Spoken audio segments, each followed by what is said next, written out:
மூக்குல தண்ணியா ஊத்துது, பயங்கரமான தலைவலி, அப்புறம் காய்ச்சல் அடிக்குதா அடிக்கலானே டவுட்டா இருக்க மாதிரி இருக்கு, உள்ளுக்குள்ள காய்ச்சல் அடிக்கிற மாதிரி இருக்கு, வெளியே தொட்டு பார்த்தா பெரிய ஃபீவரா இல்ல, ஒரு உடம்பு வலியோட ஒரு பிரச்சனை. அது தொடர்ந்து பாத்தீங்கன்னாக்க பயங்கரமான ஒரு பாடி பெயின், வேப்ப இலை, ஆடாத்தோட, நொச்சி, இந்த 3 இலையும் போட்டு தண்ணிய கொதிக்க வச்சு இந்த தண்ணிய ஊத்தி தலைய கடைசியில அலசணுங்க. இது பண்ணீங்கன்னா தலையில பேன் பொடுகு மட்டும் கிடையாது, உங்க தலையில இருக்கிற சைனஸ், நீர் கோக்கிறது, தலைவலி பிரச்சனை எதுவுமே தலை குளிச்ச அப்புறம் இருக்காது. சோ இது நீங்க பண்ண வேண்டிய விஷயம். சளி இருமல் வந்து தொண்டையில வலி வந்து இன்ஃபெக்ஷன் ஆகி காது வலிக்குதுன்னு சொல்ற எல்லா குழந்தைங்களுக்கும் இந்த தூதுவளை ஒரு அருமருந்துங்க. காது பிரச்சனைக்கு நீங்க வந்துட்டு ரொம்ப த்ரோட் இன்ஃபெக்ஷன் ஆகி சளி ஆகி தூதுவளை வந்து சட்னி செய்வாங்க, ரசம் செய்வாங்க. இது ரொம்ப முக்கியமான மருந்து. பட் நான் உங்களுக்கு ஒரு டிப்ஸ் சொல்லித்தரேன்.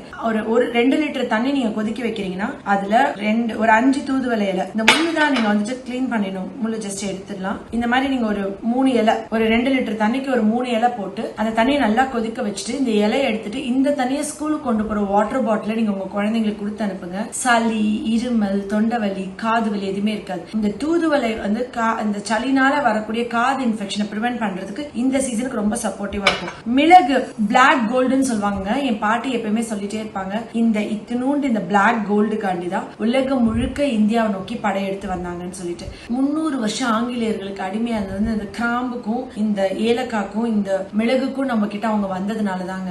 இந்த சீசன்ல நீங்க வைக்கிற ரசத்துல இருந்து நீங்க வைக்கிற எல்லா சாப்பாட்டுல, பொரியல் இருந்து எல்லாத்துலயும் கொஞ்சம் மிளகு தூள் போட்டுருங்க. குறிப்பா குழந்தைங்களுக்கு பால் கொடுக்கும் போது நீங்க வந்து கொஞ்சம் மிளகு தூளும் மஞ்சத்தூள் வந்து ரொம்ப நிறைய சாப்பிட்டா குழந்தைங்களுக்கு வந்து அல்சர் பெயின் மாதிரி வயிறு வலிக்குதுன்னு சொல்லுவாங்க. சோ ஒரு பிஞ்ச் இவ்வளவுதான் போடணும், இவ்வளவு நிறைய எடுக்கக்கூடாது. ஒரு பிஞ்ச், அந்த பாலோட கலர் கூட எல்லோவா மாறக்கூடாது, அவ்வளவு கம்மியா நீங்க மஞ்சத்தூள் போடுங்க. ஒரு வெத்தலை எடுத்துட்டு இதுல வந்து ஒரு 5 மிளகு, ஒரு கிராம்பு, ஒரு ஏலக்காய், இந்த தேனை எடுத்து ஒரு கொஞ்சம் இதுல ஊத்திடணும். ஊத்திட்டு இத வந்து அப்படியே ஃபோல்ட் பண்ணி இந்த மாதிரி ஒரு பாக்கெட் பண்ணிருங்க. இந்த பாக்கெட்டை சாப்பிட்டதுக்கு அப்புறம் ரெகுலரா உங்களோட குழந்தைங்கல இருந்து பெரியவங்க வரைக்கும் இந்த சீசன்ல வெத்தலையில 5 மிளகு, ஒரு கிராம்பு, 1 இல்ல 2 ஏலக்காய் இத வந்துட்டு சாப்பிட சொல்லுங்க.